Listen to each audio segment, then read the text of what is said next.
That winter arrived in Greystone without ceremony. It crept in, muffling the town beneath a thick, white hush. Snow fell steadily, not violently, but with the determination of silence taking over everything. Roofs disappeared, roads vanished, and the line between civilization and solitude blurred. But the sharpest cold didn't come from the wind. It came from the eyes. Eyes that observed without blinking, judged without words. People in Greystone had learned to wield silence like a weapon, and they often turned it on Isabelle Merlot. She moved through her father's general store like someone fulfilling a quiet sentence. Her hands, pale and efficient, stacked cans and folded paper bags with a grace that had grown from repetition. The store smelled of dust, old wood, and faint liquor. No music, no laughter. Just the creak of floorboards and the occasional bell above the door. Elias Merlot, her father, had once commanded respect in town. Now he merely endured it. Since his wife died, he had become harder, more rigid. And Isabelle, his only child, had inherited both his name and his silence. In Greystone, silence was mistaken for virtue until people decided it was guilt. One gray afternoon, as the clouds thickened and doors shut early, Isabelle was lifting a sack of flour when a voice sliced through the quiet behind her. "Miss Merlot," the man said, his words slow, smirking. "Not exactly the kind you take home to meet your mother." Laughter followed. Low, mocking, sharp as sleet. She didn't turn around. She didn't respond. She set the flour on the shelf, tied her scarf tighter, and walked out into the storm. The wind caught her coat like it meant to rip it from her shoulders. Snow stung her cheeks. But she kept walking, away from the store, the street, the stair. She didn't have a destination, just the urgent need to outrun the voice that had named her unworthy. She reached the edge of the woods, drawn by the only thing that didn't speak. Trees. The forest, covered in frost, was still. Beautiful, in a severe kind of way. Isabelle moved through it like a shadow. Her boots sank into untouched snow. Her breath came in short, hot clouds. Then a crack. The ground beneath her gave way. Not loudly, more like a sigh giving up. And she fell. Nathan Hale heard her. He had not intended to. He didn't intend much anymore. Once, he had designed homes for the wealthy, spaces full of light and intention. Then a fire took everything. His wife, his plans, his sense of future. He left the city, the industry, and the condolences. Moved into the woods. Built a cabin. Stopped answering questions. But that sound, a cry carried by the wind, stirred something. He wrapped himself in thick wool, grabbed his storm lantern, and stepped out into the blizzard. The forest was unforgiving, but Nathan knew it. His boots broke through snowbanks. Ice clung to his beard. The lantern flickered, a weak star in a furious sky. Then he saw her, a figure curled into the snow, half buried. Her face pale, lips blue, still breathing, but only just. He didn't ask questions, just lifted her gently, one arm beneath her legs, one around her back, as though carrying something that might break under its own story. His cabin, not far, smelled of smoke and dried pine. He placed her near the fire, wrapped her in every blanket he owned, and boiled water. Herbal tea. Something to warm her from the inside out. He stayed beside her all night. Didn't sleep. Didn't speak. Just held her hand lightly, like it was a thread connecting her to the world she hadn't quite left. When Isabelle woke, the room was dark and warm. The fire crackled nearby. Her limbs ached. Her throat burned. But the cold had loosened its grip.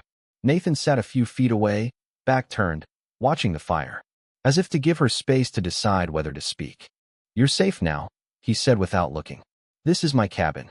She didn't answer. Some silences were heavy with fear. Others, like this one, were filled with understanding. By morning, Nathan had prepared the sled, wrapped her in wool again, said nothing unnecessary, just helped her back toward the town. Greystone appeared slowly, gray rooftops under gray sky. The first eyes to meet theirs belonged to Mrs. Clarice. Her expression, sharp, composed, and quietly triumphant. She didn't need to speak. By sunset, the entire town had a version of the story. Miss Merlot, alone, in the cabin of a widower. All night, Isabelle returned to the store. Elias was waiting. He stood behind the counter like a judge behind the bench. His face unreadable. No questions. Just one decision. We'll do what needs to be done. The air inside the store felt denser than the snow outside. You've given them enough to believe, he said. And that's all it takes. I didn't, she began. It doesn't matter. He exhaled. Sharp. Final. If you want to live in Greystone, you must marry him. Nathan was called. He arrived without protest, his presence filling the doorway like a shadow that had taken form. Are you willing to marry my daughter? Elias asked directly. Nathan looked at Isabelle. She returned his gaze without fear or plea. If she agrees, Nathan said, I won't refuse. Isabelle nodded. Not because she believed it was right. Because silence had always been her way of surviving. The wedding was held the next day. No music. No flowers. No smiles. Only the toll of the church bell, slow and accusatory. No guests came to bless, only to witness. She walked down the aisle in a borrowed dress. Alone. He waited at the altar, still and solemn. When the priest asked, he answered with a single word. Yes. Isabelle whispered hers. I do. Then it was over. The ceremony felt less like a beginning and more like an arrangement. A solution to a problem. They left the chapel separately. In the cabin, life became routine. Not cold. Not warm. Just quiet. Nathan left at dawn to chop wood, check traps, mend tools. Isabelle kept the fire, swept the floors, stirred broth from bones and roots. They didn't touch. They didn't ask. They didn't argue. Their silences, once separate, now folded into each other. One evening, Isabelle opened her old suitcase and found a letter. Julian Davenport, the man who had once promised her a future. His words, once charming, now read like farce. She didn't cry, just sat holding the paper to her chest like it might explain something it never could. Nathan saw her from the doorway, didn't interrupt. That night, without a word, he left a small wooden box on her sewing stool. Inside, a spool of thread, a set of needles. No note. But Isabelle understood. For the first time in weeks, she felt visible. The snow hadn't let up, but Isabelle had learned to move through it. She gathered water, split logs when Nathan wasn't home, patched a leak in the roof using twine and instinct. The silence between them had shifted. It wasn't empty anymore. It was respectful. One afternoon, she stepped outside to gather fallen branches, the woven basket light in her hand. Nathan had said, "Wait until I return." Not as a command, just a soft caution. She hadn't wanted to be a burden. The forest was quiet. The kind of quiet that presses into your chest. Snow absorbed every sound. Even her own breath seemed reluctant. She stooped to pick a frost-covered stick. That's when she heard it. Not a sound, but a shift in the air. A low, deliberate breath. Then 3 of them emerged from between the trees. Gray. Heavy. Watching. Wolves. They didn't growl. Didn't snarl. They simply came forward. Her fingers loosened. The basket fell. Isabelle stepped back. Slipped. Her body hit the snow with a thud. Her eyes locked with theirs. She couldn't scream. Fear had built a cage around her throat. Then a crack split the air, a gunshot. The wolves scattered. Another shot followed. Their bodies vanished into the trees. Footsteps. Heavy. Rushed. Nathan appeared, coat flapping behind him, gun raised. Are you hurt? He asked. She couldn't answer. Just shook her head. He didn't wait. He lifted her. Again. Like that first night. His coat wrapped around her shoulders, his hands steady at her back. Back at the cabin, she sat near the fire wrapped in every layer of wool available. Still shaking. Nathan didn't ask again. He didn't speak at all. But that evening, he placed a small bundle on the table. Linen wrapped. She opened it. Inside was a wooden carving. 2 figures. Standing side by side. Shoulders nearly touching. Hands not joined, but not far apart either. Rough. Unfinished. But unmistakably deliberate. There was no note. There never was. But Isabelle understood. The next day, the sun rose behind a gauze of clouds. Nathan opened the cabin door, stood there for a long moment. Then he turned back. You should come outside, he said. I want to show you something. She followed him through the snow. They climbed a small hill, just beyond the clearing. Above them, the sky shifted, slowly, then suddenly. Streaks of green and violet unspooled like silk. The northern lights danced across the heavens in perfect silence. My wife wanted to see this, Nathan said. We were going to Iceland. She had it all planned. He didn't need to say what came next. Isabelle already knew. I designed homes for people, he said. Hundreds of homes. But I couldn't protect the one I loved. Isabelle folded her arms, not against the cold, but to hold something inside. "The man who promised to marry me," she said quietly, "disappeared when the rumors started. I don't hate him. I just hate that I ever let someone else decide my worth." They stood there together, beneath the sky that flickered with impossible color. Nathan turned to her. "I've never asked anyone to stay here." Isabel's voice was almost a whisper. "No one's ever asked me." He held out his hand. Not urgent, not demanding. She placed hers in his. And for the first time, they touched not out of necessity, but choice. The thaw came slowly. Ice dripped from the roof like shy confessions. Isabel opened the windows a crack during the day, just to hear the world breathe. One morning, she hung a quilt outside to air. That's when she saw him. A familiar figure, walking the path from the woods. Julian Davenport. He hadn't changed much. Still polished. Still speaking like the world owed him grace. "Isabel," he said, "I need to talk to you." Nathan wasn't home. She let Julian inside. Not warmly, just formally. He sat. She didn't. "I made a mistake," he said. Leaving. Staying silent. From his coat, he produced an envelope. Thick. Clean. "You don't belong here," he said. "You deserve better. Silk. Wine. A home with doors that lock properly." Isabel said nothing. She looked at the fire. Then at the wooden chair beside it, its legs uneven, its back slightly tilted. Nathan had built it with his hands. Julian's voice softened. "It's not too late." When he left, the letter sat unopened on the table. Beside it, the carving Nathan had given her. She didn't tear the letter. She didn't open it either. Just left it there, between the polished past and the raw present. Her decision hadn't been made, but her heart had begun to lean. The next morning, Nathan returned from the village with a bag of dry goods and a new blade for carving. He found Isabel behind the cabin, bent over the cold ground, planting seeds. Her fingers trembled. The earth was barely soft enough, but she was planting anyway. He didn't ask. Just set the basket down on the steps and walked to the side of the house. Began measuring timber.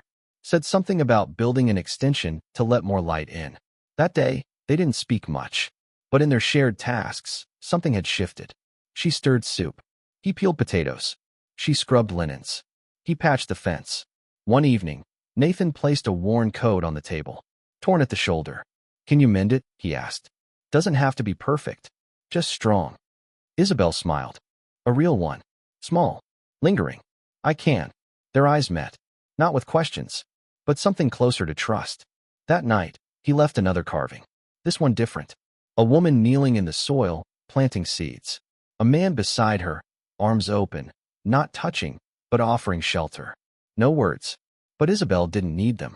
As she passed him on the way to bed, she brushed her hand gently against his shoulder. He didn't move, but he tilted his head, just slightly, acknowledging the gesture. Outside, the wind still blew. But inside, something warmer had begun to take root. News of her father's death came without ceremony. Just a letter, dropped into the wooden box beside the cabin door. No visitor. No knocking. The kind of delivery that said everything without saying anything. Isabel opened it with trembling hands. The handwriting was unmistakable. Elias Merlot's, tight, stern, and full of edges even in farewell. The message was brief. Live as you wish, not as they expect. No apology. No explanation. Just a single sentence that landed like a stone in still water, sending out ripples Isabel hadn't prepared for. She read it twice, then a third time, and then she folded the letter, placed it in her coat pocket, and turned to Nathan. "I have to go," she said. The journey down the mountain was quieter than usual. The snow had thinned, but the path was slick with memory. Nathan walked beside her, one hand occasionally steadying her elbow when the slope grew steep. "You don't have to be strong all the time," he said at one point. Not gently, not forcefully, just honestly. "If you're tired today, lean on me." She didn't answer, not with words, but she didn't pull away. When they reached Greystone, the town looked the same, but Isabel didn't. She walked beside Nathan with her head upright, her shoulders steady. The same people who had once whispered now looked at her with something they couldn't name. Curiosity, perhaps, or confusion, or the slow dawning of respect. At her father's house, Nathan stayed. He didn't hover, didn't intrude, but he was there, fixing the crooked picture frame in the hallway, adjusting the pillows when the neighbors came to sit in stiff morning silence, making tea. That night, after everyone had left, Isabel sat alone before the altar. Nathan brought her a cup of tea, set it beside her, said nothing, just sat near enough to offer company without invading the moment. She turned to him. People used to be proud of this house. Nathan looked around. They still can be. And for the first time in that house, Isabelle didn't feel like a prisoner. She felt like someone choosing to be there. Years passed. Slowly, kindly. The cabin changed, bit by bit. Nathan added a window above the kitchen sink. Isabelle planted a garden behind the house. Herbs at first, then vegetables, then flowers. Children came to visit. At first with baskets of berries, later with letters asking for advice. Isabelle had become something in town she had never expected, trusted. Nathan, too, had changed. He smiled more. Not broadly, but enough. Enough to be noticed. He started carving again. Not for silence, but for joy. He lined the porch with small wooden figures. Not polished. Not sold. Just placed. Like offerings to time. One afternoon, Isabelle received a visitor. Julian. Again. But this time, he came not with apologies. He came with someone else, a woman. Polished, composed, wearing a ring. Julian introduced her as his fiancée. I wanted you to meet her, he said. Isabelle understood what he meant. Not meet her, see her. As proof. As punctuation. But Isabelle smiled. Genuinely. I'm glad, she said. I hope she knows you better than I did. Julian blinked. Then nodded. And left. The carving he had once mocked still sat on the shelf behind her. Two figures, shoulders nearly touching. She dusted it that evening with care. That spring, Nathan built a new bench beneath the maple tree out back. He didn't ask her to join him. But every evening, she did. They didn't always speak. Sometimes they just sat, watching the garden grow, watching the light change. One night, he turned to her. I don't miss the city, he said. But I do miss the sound of someone laughing in the morning. Isabelle tilted her head. You could have said that months ago. I didn't know I was allowed to want anything again. Then came the moment neither of them planned for. A letter. This one from the local school. They were expanding their curriculum. Looking for community mentors. Someone to teach practical skills. Carving. Sewing. Gardening. They had asked for Nathan. And Isabelle. Specifically. When Isabelle finished reading the letter, she looked up at him. Well, she said. I suppose we're respectable now. He snorted softly. Not respectable. Just useful. She grinned. Same thing, in Greystone. One night, as the fire crackled low, Nathan brought out a new carving. Larger than the others. More detailed. She looked at it carefully. It showed a woman sitting on the ground, a child in her lap, teaching them how to thread a needle. Beside her stood a man, holding a basket of seeds. Behind them, a cabin, a tree, a garden, a life. No words. But this time, Isabelle reached out and placed her hand over his. Not in passing, not in gratitude, but in something deeper. The kind of gesture that says, I've stopped waiting for certainty. This is enough. Spring didn't arrive in Greystone. It crept, reluctantly, as if unsure of its welcome. Snow didn't melt so much as retreat, sullen and slow, leaving behind patches of cold earth and the bones of forgotten things. Isabelle had begun to plant. Nothing ambitious. Just herbs at first. Thyme, sage, a bit of mint in a corner that caught the afternoon light. Her hands were still rough from winter, but they moved with intention. The soil resisted her at first. Then, gradually, it yielded. Nathan watched from the porch without comment. One day, he hammered together a small fence to keep rabbits away. Not because she asked, just because he had noticed. They had begun speaking, not often, but without tension. Why mint? He asked once. It spreads, she said. Even when it's not wanted. He smirked. Sounds familiar. She threw a clump of soil at him. They received a letter one morning, delivered by a boy with wind-burnt cheeks and 2 short sleeves. It was addressed to Mr. and Mrs. Hale. She raised an eyebrow. Nathan, reading beside the fire, barely reacted. They assume. Isabelle didn't correct the boy. The letter came from the Greystone school. They were expanding their curriculum, inviting townsfolk to teach practical skills, woodwork, textiles, herbal care. The names listed were few. Theirs were among them. Nathan looked at Isabelle. You don't have to say yes. She stared at the parchment. Neither do you. I didn't say I would. She paused. But you will. He didn't deny it. The children came in 2s and 3s, wide-eyed and whispering. They sat on logs near the garden, carving spoons and threading needles. They asked questions. Some silly, some oddly profound. One girl, maybe 7, held up a crooked stitch. "It's ugly," she said. Isabelle looked at it closely. "It's honest," she replied. "That matters more." Nathan taught the older boys how to plane wood, sand it smooth, shape it into something that could hold weight. "This doesn't look right," one of them muttered, frustrated. Nathan shrugged. "You don't either, and you're still standing." The boy blinked, then laughed. They started calling the place the Hill. Not the cabin. Not Mr. Hale's. Just the Hill. A place you could walk to. A place you could learn. No one said it out loud, but in a town like Greystone, that was a revolution. One evening, Isabelle found a book beside her pillow.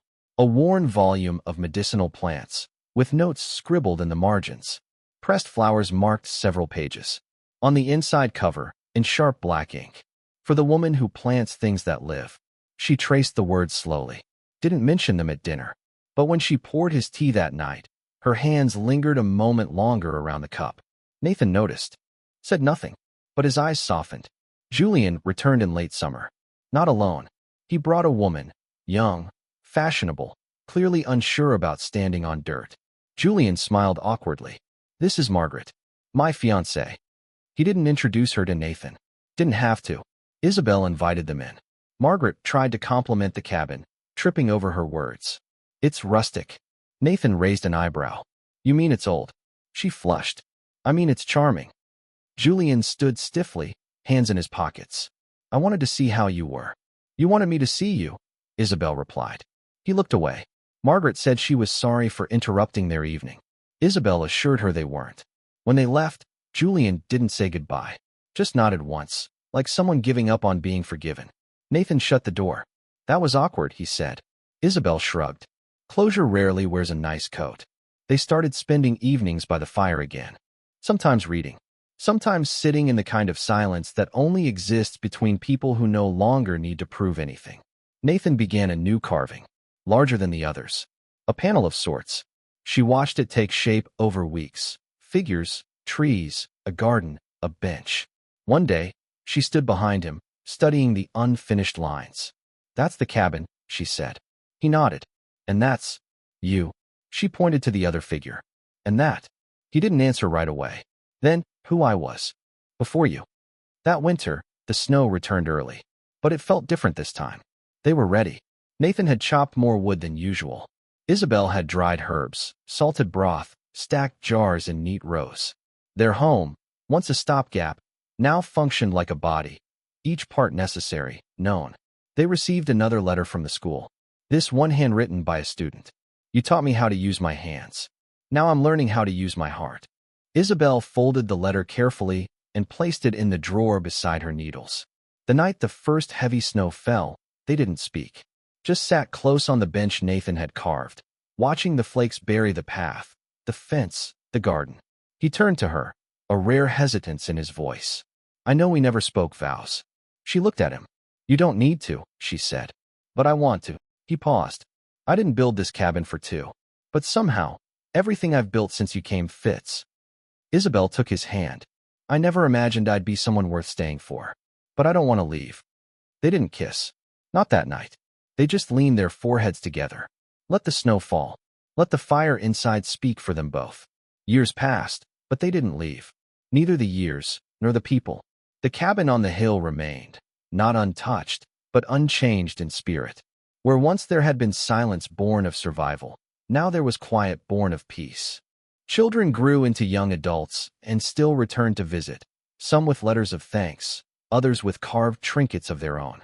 A few brought children of their own, sat on the same bench, and introduced them to Isabelle and Nathan as if returning sacred relics to a temple. People didn't ask anymore if Isabelle regretted staying. Even if they had, she wouldn't have answered. Not out of defiance, but because she no longer needed to. One day, after the first thaw of the year, Nathan brought her to the side of the cabin where the sunlight lasted longest. "I want to build something new," he said. She folded her arms. "We have everything we need." "I know. That's why it's time." He laid out a plan, a small glass house. "Not for vegetables. For light." She raised an eyebrow. "You're building a room just for sunlight?" "No," he said. "For you." They built it slowly, piece by piece, without hurrying. The frame took weeks. The windows, salvaged from an old farmhouse, took even longer. Isabelle sewed the curtains herself from linen that had once belonged to her mother. When it was finished, the room caught the afternoon sun like a net made of warmth. She called it the in-between. It's where the day exhales, she told him. He didn't argue. He simply brought her tea there every evening. That summer, Isabelle received another letter. This one wasn't from the school. It was from a publisher. One of the students she had once taught had compiled notes, lessons, and the small proverbs she used to mutter while mending hems. He had sent them in, without her permission. The publisher wanted to print them, as a book, titled simply, Thread and Earth. She read the letter 3 times, then placed it on the table and went back to kneading dough. Nathan found it later. Read it silently. You're going to be famous, he said. She smirked. God help them. Autumn came golden that year.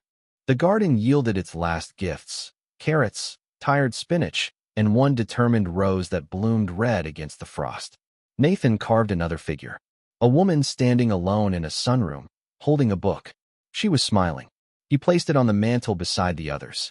Isabelle added a sprig of thyme at its base. Neither of them mentioned it, but they both knew it was the first carving he'd made of her smiling. One night, she woke in the dark to find the fire out and Nathan gone.